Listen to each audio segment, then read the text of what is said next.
button. There it is. All right, we should be recording at this time. So, as you see, we are going to have a webinar series this evening called Finding Time For. A couple of things to keep in mind, brothers. This is not a tiled meeting, so please govern yourselves accordingly. As these sessions will be recorded, please keep your mic on mute. Allow the presenter the full duration, usually 15 to 20 minutes of time to give his presentation. We will watch the chat window and bring up some questions you may have as we go along, as well as we'll have an open mic or free exchange here at the end of the presentation.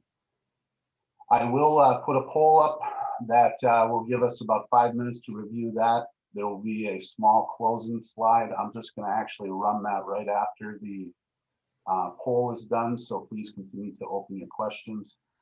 And then keep in mind, these videos are available through your Grand Lodge YouTube connection.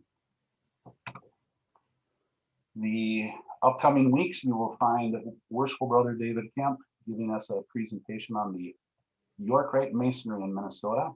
After a break for our annual communication, we will return for some presentations on deism and the religious philosophy of Freemasonry. That's a three-part series that'll be given in the time of April from the 14th to the 28th by Most Worshipful Brother Terry Tilton. And then we will be able to have a great exchange with our tradition prevailing Most Worshipful Grand Master Rolf Woodstrand. We are having a show and tell challenge. This has been an ongoing request to the brothers in the lodges to give us a look into what is Freemasonry in Minnesota in your neck of the woods. Take a look at those things that what will your life or your legacy say about Freemasonry, and how will you help others find ways to be rewarded by your duties in the craft. These are things you can get with your brothers and put together an essay, a video representation, or something to give us a look into how Masonry has affected you, and share it with your brothers. To find out more information on that, please go to bythecompass.org/challenge. There will be a virtual trivia contest taking place at the annual communications this year. We ask that you pre-register for this.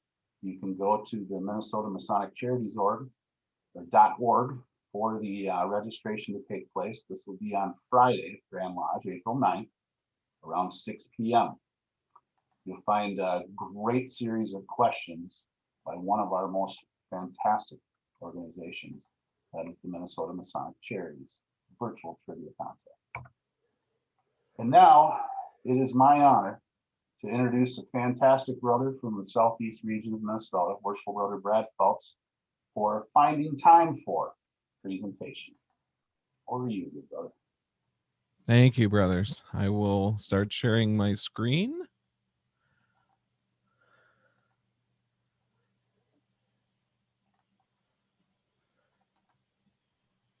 And hopefully you're seeing what's on my screen right now, which is a cup of coffee. Is that correct? Excellent. Well, I want to thank you all for joining again. It's only been a few weeks since I last talked, so I see some familiar faces, and it looks like I didn't scare anybody off, so that's good. And I start with a cup of coffee because a cup of coffee is a wonderful thing. It helps us stay up at night when we burn the midnight oil and maybe didn't manage our time so well. It also is an excellent bonding agent that we can share ideas with each other as friends. So with that, tonight we're going to talk a little bit about time management.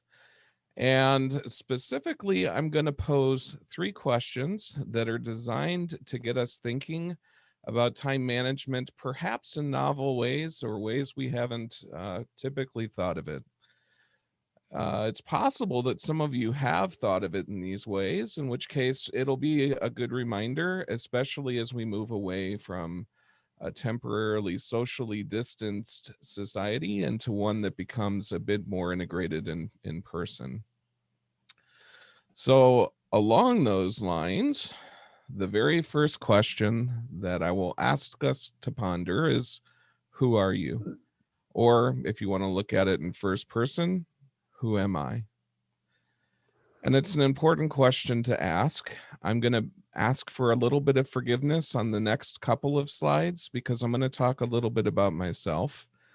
It's not because I'm vain, although as humans, we're forced to be somewhat self-centered because we can become familiar with others, become friends with others, but we can only truly know ourselves. And one of the things that I use to reflect on what are my passions, what are my dreams, what are the things that I wish to work on is in form of a mission statement. It's a couple of paragraphs long. And if you were in my last talk, I'm going to break a rule and show it to you momentarily. And the reason I'm going to go ahead and do that is because I'm willing to bet none of you will read it because it's not really meaningful to others. And that's really a kind way of me saying none of you care about my mission statement. But I care because it hones what my actions are. And if I want to communicate to you what's reflected into my mission statement, I do so with my actions. And if I'm forced to think about how would I put it into words for another person to understand, I would use a marketing concept, a mantra, to communicate that because it's much more easily understood. In the case of Nike, they have a mantra that's pretty much universally known, just do it, that speaks very well to their mission and what their company is about. In Freemasonry, when we're asked what is Freemasonry, oftentimes you will hear people answer, we are a group of men that take in good men and make them better. And that's something that's easily understood and speaks very well to what Freemasonry is about. Now, in my case, I hope that my actions reflect what I aspire to be and what I aspire to be remembered as, which is a man who is kind, loving, and reliable. Those are the words that I would use to describe who I am trying to be. And I'll take just a minute to talk about that. Kind is often misunderstood as a synonym with nice, but I can tell anybody anything they want to hear and be perceived as nice. Kind is harder because it's coupled with that next item. It's coupled with loving, which means sometimes I have to tell people things they don't want to hear for their best interest. And one of my best teachers and a good example of this is my grandfather. You see, in college, I lost 100 pounds in my first year, and I was really super proud of that and was on top of the world. By the time I had gotten into my third year of school, I had to spend a tremendous amount of time in the labs and in studies, drank way too much Mountain Dew. Coffee would have been a much better choice. And my grandfather came up to me and he said, you know, Brad, I can't help but notice how excited and proud you were with the wonderful achievement you made of losing 100 pounds. But I've noticed recently you're putting it back on, and I'm worried about you. Is there anything I can do to help? That was a kind statement, even though at the time I am certain and can assure you I didn't really think it was a very nice one. I wish I would have listened a little bit better to my grandfather. Reliability is another good one, and by the way, these are words that I think probably resonate with everyone in this audience. To be reliable, you have to be impeccable with your word and very careful in the commitments that you make. That also means we have to practice a word that's hard for many of us to say. It's a very small word. Does anybody know the word I'm referring to? The word is no. So it's a tough deal, but we have to be honest with people about what we're going to follow through on. And I'll tell you, I'm not perfect. I make mistakes, and if I miss a commitment, it's because of my forgetfulness and not because I've made a commitment that I didn't intend to follow through. And for those of you that know me, this is why I rely on lists so very much to deal with my forgetfulness. Anyway, you might be asking yourself, what does this have to do with time management? And I'm glad.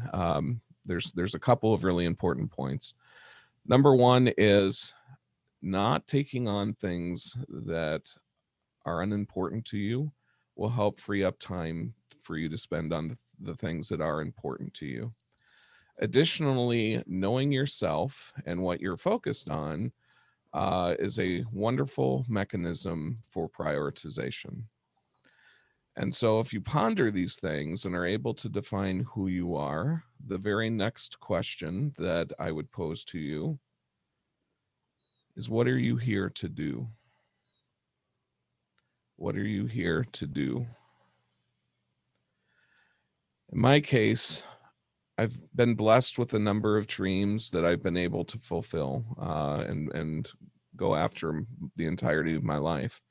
Some of them I've had since I was a small child. Others presented themselves by me being open to opportunities that led to very beautiful things that turned into new goals. So as an example, as a kid, I always knew I wanted to find true love. I always knew that I enjoyed art, and I pursued those particular goals. And to contextualize, we're all headed for this place. And it's a good exercise to think, what will my last day be like? If you know that it's your last day, what will you think about that you're proud about? What will you think about that you regret? Chances are pretty good that you're not going to regret being a day late on submitting that TPS report. Chances are also good that if you feel like you didn't spend enough time with your family, you're going to regret it. So taking this mindset and thinking about what will the thoughts be in my mind on my last day is a wonderful exercise to help contextualize what are the true priorities in your life.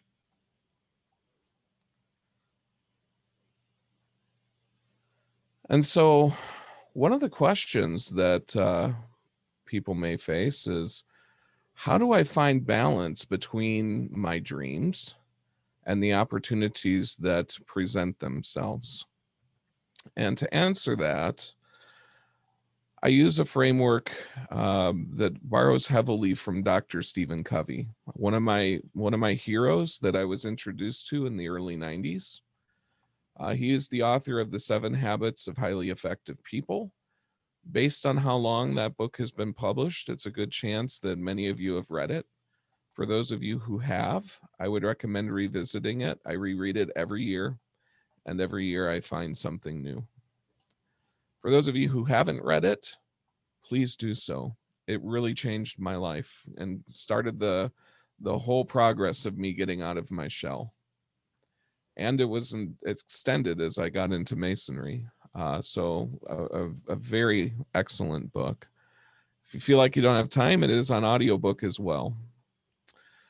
Anyway, as opportunities present themselves, we can use the mission statement as a sort of filter. So recently I watched Ocean's 11, so I'll use that as an extreme example. If an opportunity presented itself for me to help rob a casino, there's nothing in that that's in alignment with my mission statement. So it's not something I would even consider. If, however, I was given the opportunity to inspire young kids by talking with them about leadership, that very much is something that's in my mission statement, and it would make it past this filter. And the next step is, okay, this is something I'm interested in. How do I start acting on it, and where does it fit within my priorities? For that, Covey has a wonderful tool to use, a matrix with 4 quadrants.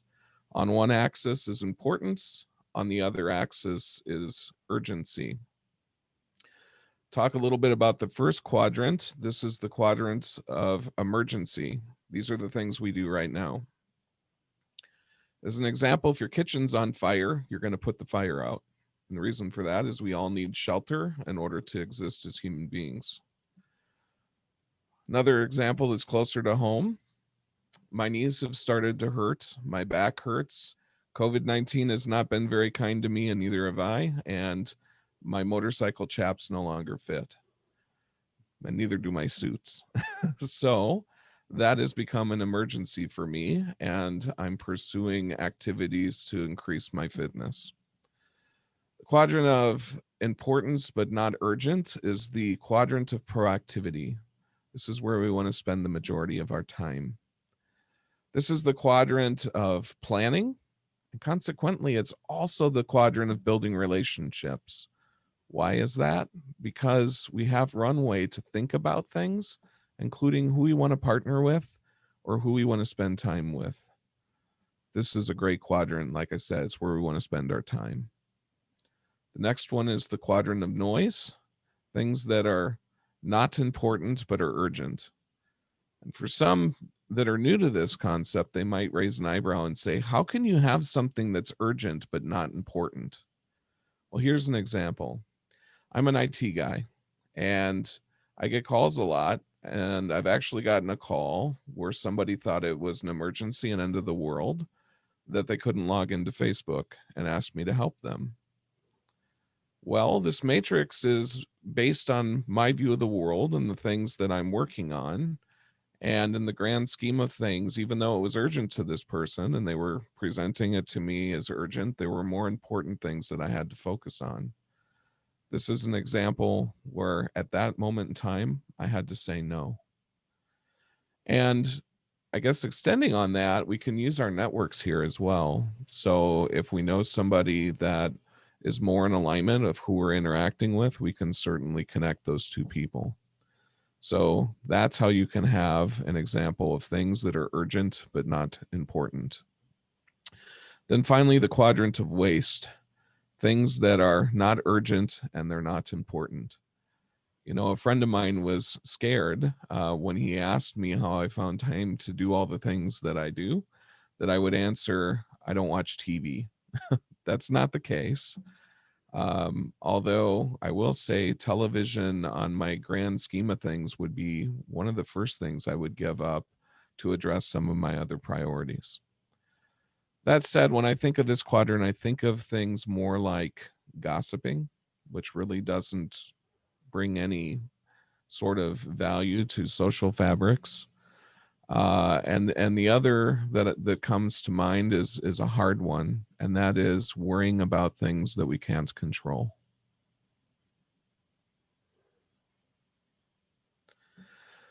If we dissect that a little bit, we're each made up by a number of hats that we wear, different roles. And in order to be successful in those roles, we have to spend a little bit of time in them. Now, don't mistake me. I'm not saying we have to spend equal time in each of those roles. In my case, the things that are most important to me are being a husband and a father and a son. And that's where I spend the majority of my time. I have to provide for them, so my job as a computer scientist is pretty important as well. And then what I have remaining, I spend with some of these other activities, producing art, being an adventurer, and of course, being a Mason. Thing is, when we get to the center and we're focused on me, as we balance our time through these roles, there are attributes of ourselves that we have to spend equal time and find balance in. And those attributes are focusing on our body, our spirit, and our mind. And when those activities get out of balance, there are natural consequences. So remember, I'm telling you that I'm focusing as an emergency on fitness, which tells you over the past few years, I've ignored that piece. And of course, there's natural consequences. Diving into that a little bit further, one of my secret sauces for effectiveness is it is a wonderful thing when you can find opportunities that cross multiple roles. Some of you know that I love to ride across country on motorcycle. What you may not know is every one of the partners I have for those rides are Freemasons. So while witnessing and enjoying the majesty of the grand architect of the universe, I'm doing that while cementing bonds and enjoying the friendship of a brother.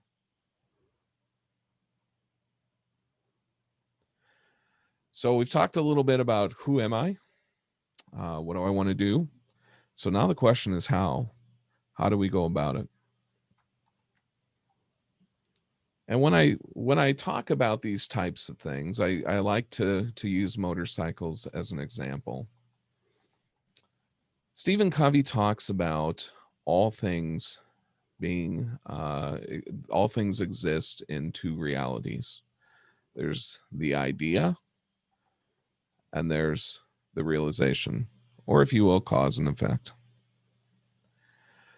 And so if you spend all of your time in the idea, you're nothing more than a dreamer. If you spend all of your time in the realization, then you're not working on any big picture objectives that are important to you. And the reality is, if that's the world you're living in, somebody else will define what it is that you want out of life for you.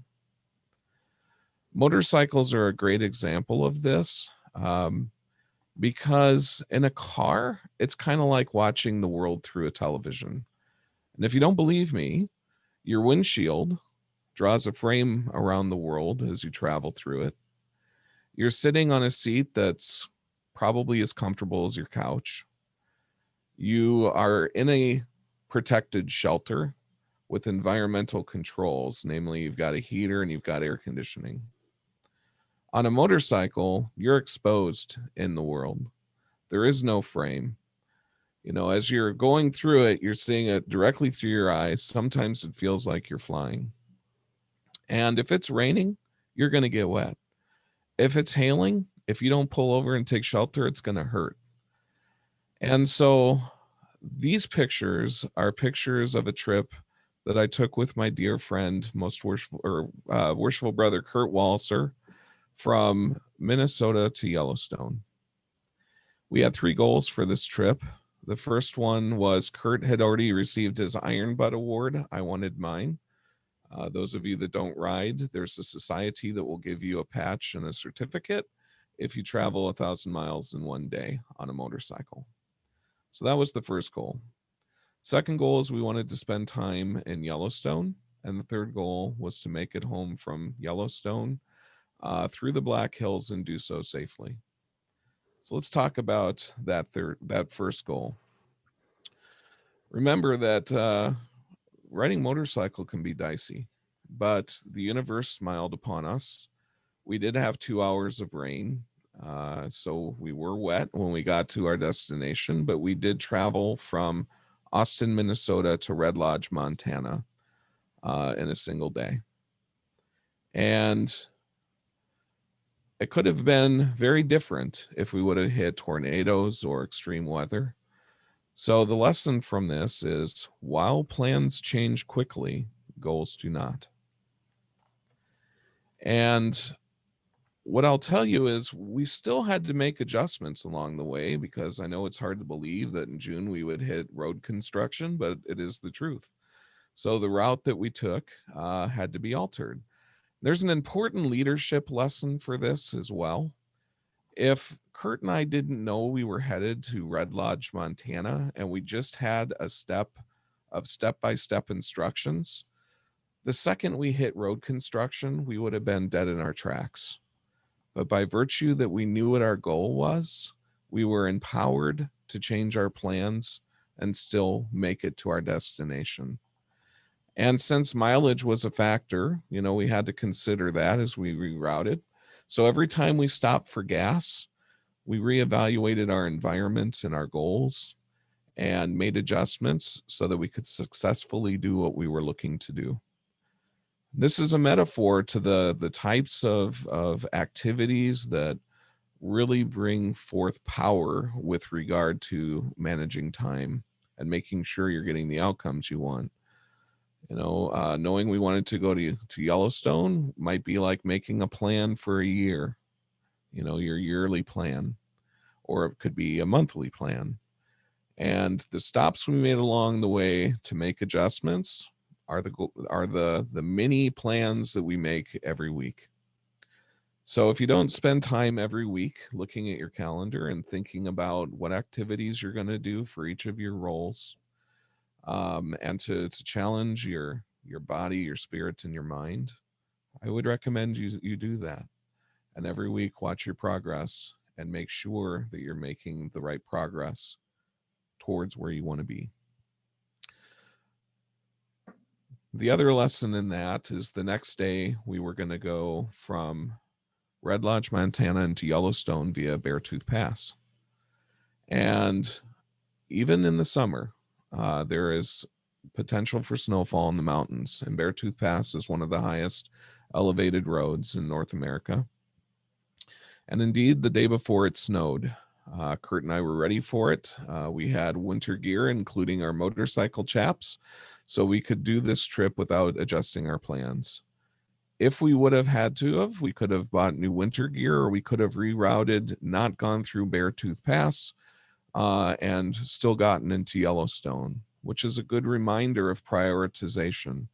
It wouldn't have been the end of the world to defer getting to Yellowstone through Beartooth Pass if we hit the larger goal. We can always come back and do Beartooth another time. While I'm talking about it, there's another optimizer, wonderful tool that Covey talks about called Synergy. And Worshipful Brother Kurt and I share a couple of different roles and passions. And because of that, we could synergize and go on this trip together. Another example of this is I live on a hobby farm, and last summer I built a chicken coop. Building that chicken coop is something that I can certainly handle. But as I've built outbuildings, I've never really known how to shingle a roof. And so my solutions, they're okay. Typically, I end up having to re-put some kind of roof on these buildings every few years. But a friend of mine who happens to be a musician, a brother, and a motorcycle guy heard that I was doing this, and he goes, "Why don't I come over and teach you how to shingle?" So we did. Got it done in about half a day. And now I know how to shingle my roofs. And so I'm going to go in and retrofit. And instead of having to do it every couple of years, maybe I'll get 10 or 20 years out of it and get back some additional time based on that optimization. We as a fraternity understand that we're stronger together than we could ever be by ourselves. So as you're thinking about time management, never lose sight of the power of partnering with others. And this is here as a reminder that time is the only currency that once we give it, we can't take it back. So make sure you use it wisely. And I'll leave you with the story. A professor walks into his classroom and has a bag, and in it has a jar, and puts the jar on the table in front of his class and begins to pour some large rocks into the jar. He asks the class, "Is the jar full?" And the class says, "Yep, the jar's full." Takes out a second bag and pours in some smaller pebbles, and the pebbles fall in between the rocks. He goes, "Now is the jar full?" And the class by this time is suspicious, and they say, "No." He grabs a bag of sand and pours the sand in, and it fills in between the pebbles and the rocks. And he says, "Now is it full?" And they really can't see how he could get anything more into the jar. So they kind of reluctantly say, "Yes." He grabs his cup of coffee and pours it into the jar, and it's soaked up in the sand. And he goes, "Now, what's the moral of that?" One of the students quickly raises his hand and says, "The moral of that is just when you think you can't fit anything else more, you can find a way to fit more." He said that is one perspective. But what if we looked at it as the rocks are the things that are truly important to us in our life? our family, time with our friends. The pebbles are the functional things that we need to enjoy that time, things like our jobs, our cars. And the sand, that's just the filler of time. Now imagine if we would have started putting the sand in first. There wouldn't have been time or there wouldn't have been enough room in the jar for the rocks. And with that, my brothers, I am happy to have a cup of coffee with you and share ideas. And I'm very curious to hear what yours are. Shannon, we're ready to take questions and comments. That was fantastic. I've loved the jar parable. It's a wonderful lesson for us to think on, and reflection is so valuable there. So thank you for a great presentation and a good look at time 4.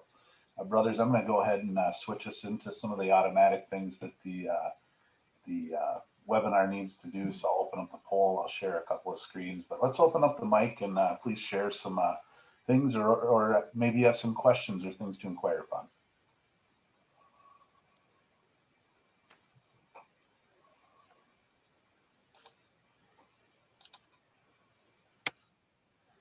Oh, I left him speechless. Not quite. It is almost a mic drop. At the beginning, Brad, at the beginning you shared, was it your grandfather or father had about the comment about the weight? Do you feel that, and you didn't, that you kind of had one perspective on it looking back at it? So over the years, do you feel that you've developed more of a sense of being able to read between the lines a little bit? So I knew exactly where my grandfather was coming from and why. I think with age, I become more in tune to heed the advice. At that time, I was a bit more dismissive and thought, well, this is temporary. You know, this isn't a big deal. I've done it before. I've got this under control, and I think that's really where I've come from, is realizing that when somebody takes the time to say something, and especially if it comes from a friend, that it might be challenging to give this feedback, we really ought to listen. Excellent. I like the exchange that you had there in reference to the goals, and how I think far often people adapt their goals instead of identifying the goal needs to remain. We need to adapt to it. So having that ability to stay fluid, or, you know, adjust your direction. I like the reference you tied into that. Thank you. Yeah, I wish I could claim that. That is the viewpoint of many great minds. Stephen Covey talks about beginning with an end in mind, and this is one of the pieces of that. And yeah, if you action on things without having any idea of where you want to get, you're not guaranteed to go well. You're guaranteed to get nowhere. Yeah, you'll fall short of that goal. Brother Thomas, I believe you have your hand up. Yes. I don't know if in your jurisdiction, the 24-inch gauge is also being taught or part of your working tools, because it's also a valuable tool regarding time management.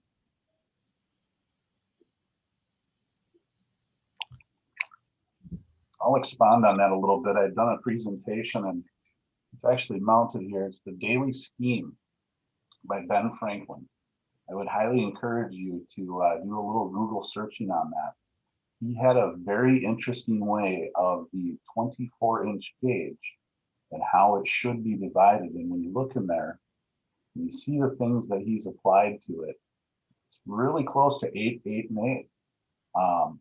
I've done a presentation on that, the hourglass, and yeah, it's fantastic use of those tools if we want to remember to take them out of the toolbox, right?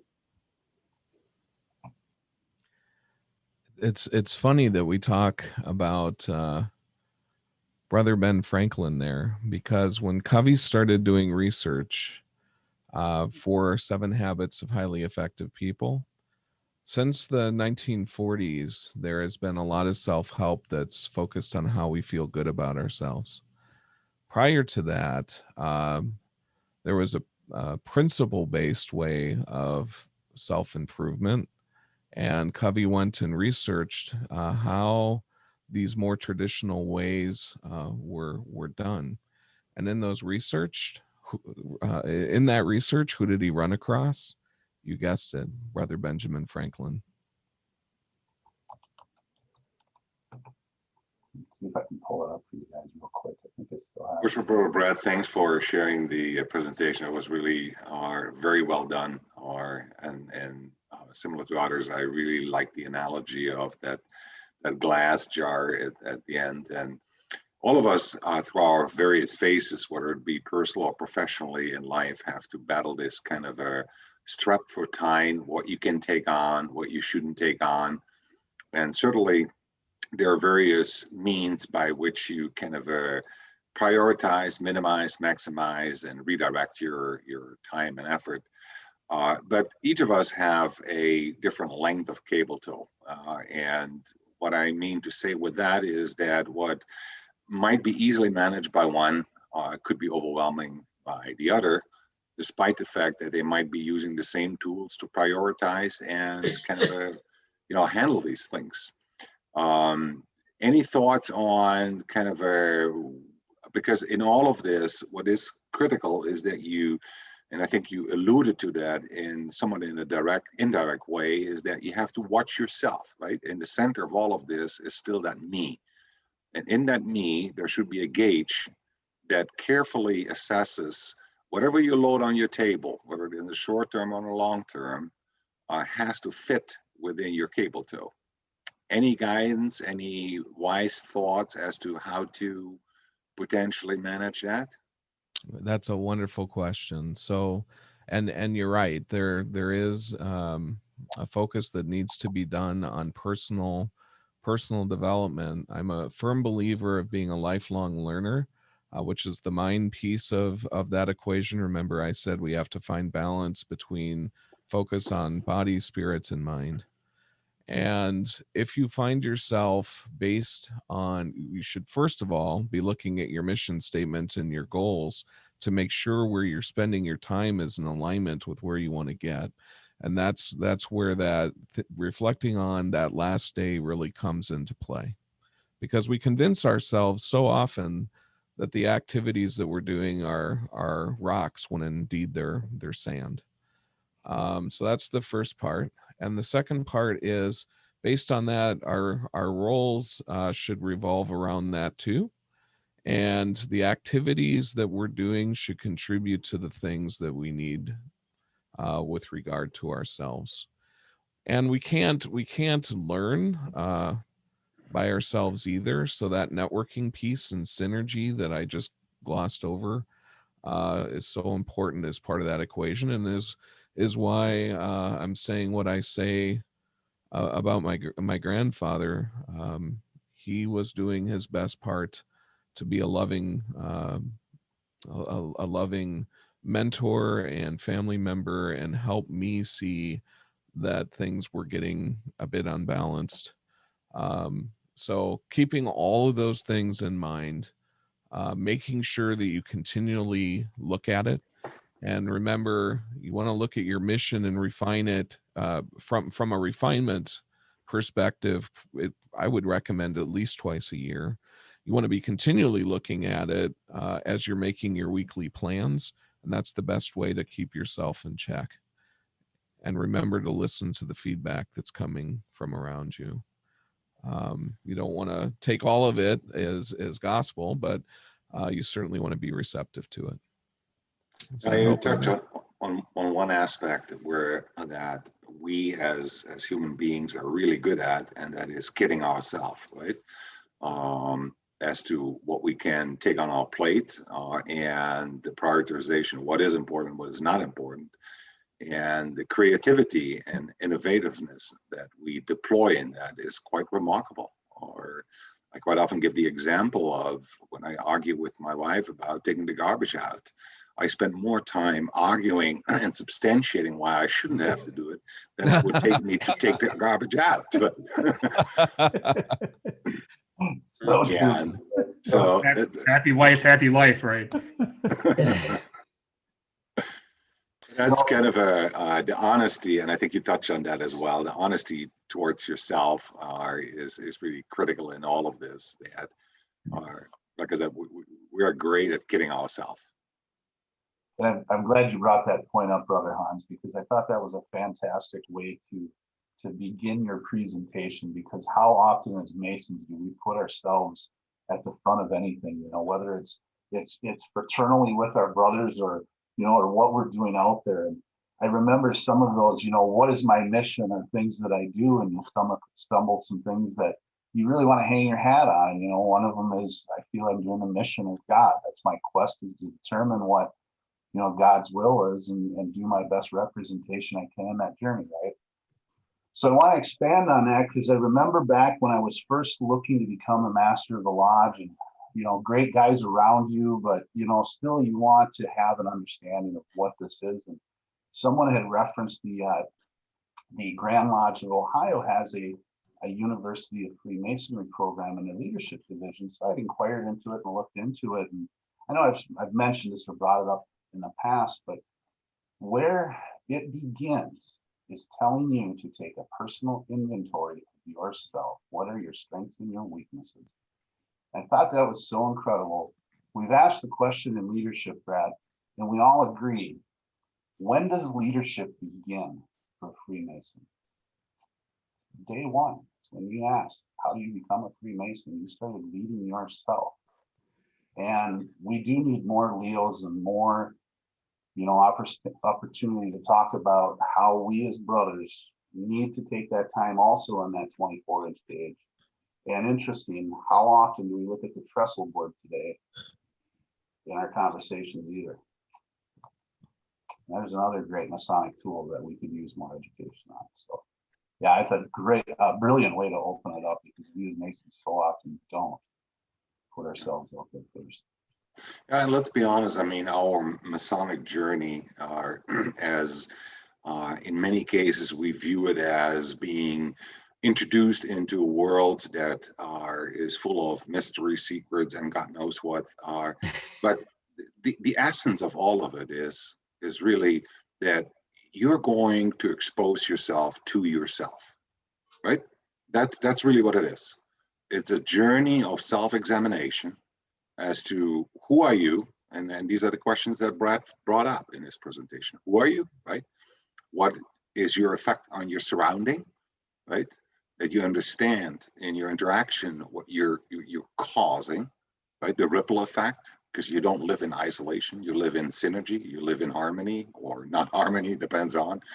But the point being is that when you start examining yourself and literally exposing yourself to yourself, and start witnessing the effects that you have on your surroundings, at that point in time, you start calibrating your action too, right? So you start also prioritizing analogously to what Brett was talking about, right? These things as what is important, what is urgent, what is not urgent, fall into place in a rather intuitive way. Absolutely.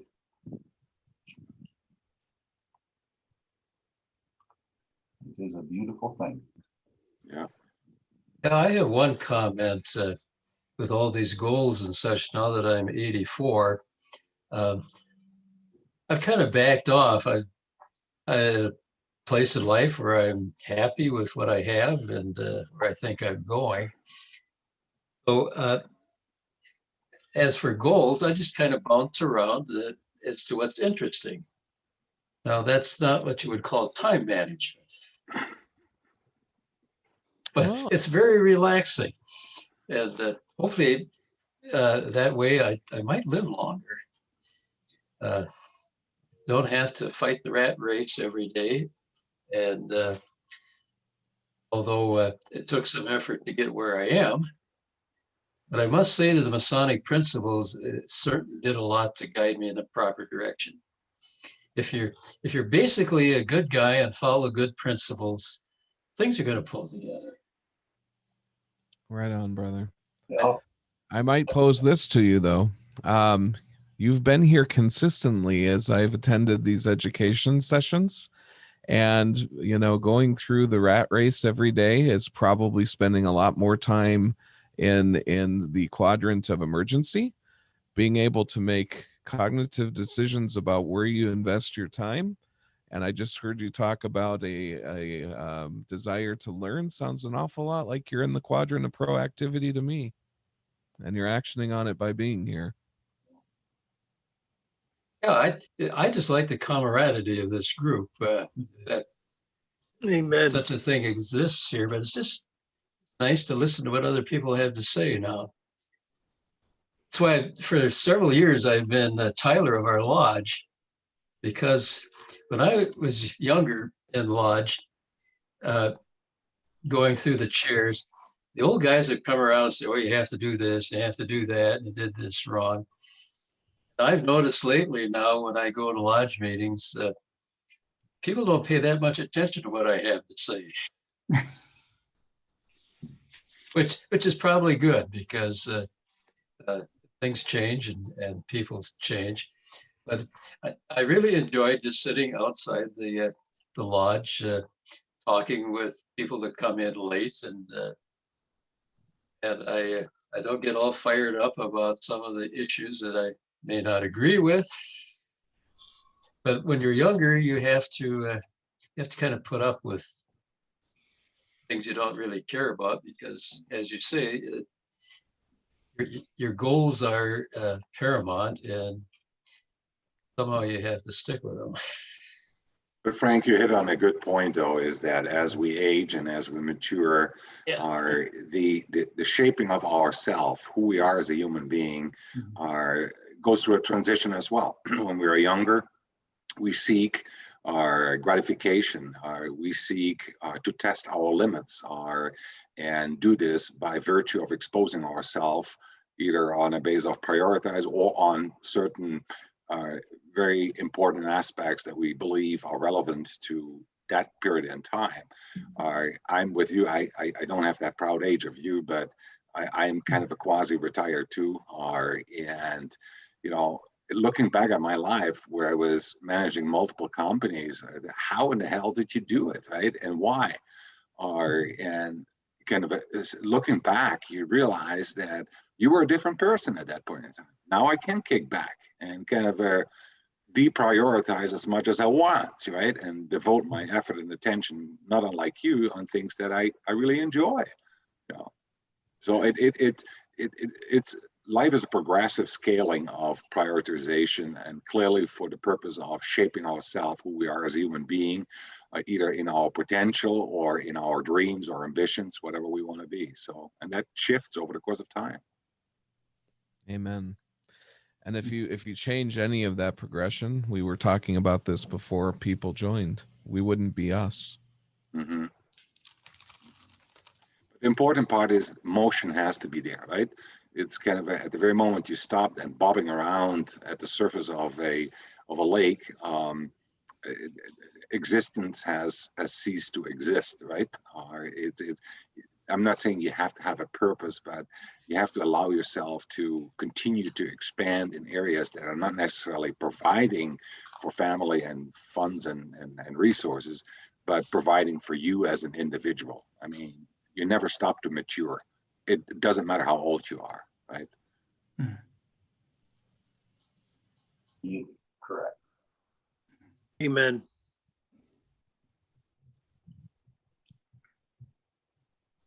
Thanks again, Brad. This was really a fantastic subject, and I truly enjoyed the presentation. Well done, very articulate and thought-provoking, and I think that's the key, thought-provoking at large. So, thank you, brother. It was absolutely my pleasure. I hope there will be more. Well, that's a good teaser. I will be back in a few weeks. Well, probably 5, I think now. And the next one is what I've learned in my experience with my daughter. So she'll be with me on the next talk that I give. Special guest. Yeah. Excellent. Great topic too. I don't know if people share enough the treasures and rewards that you gain with anyone in life. Absolutely. No, great presentation. I'm going to stop the recording here. Brothers, do keep these in mind. We are looking for presenters. So if you have the opportunity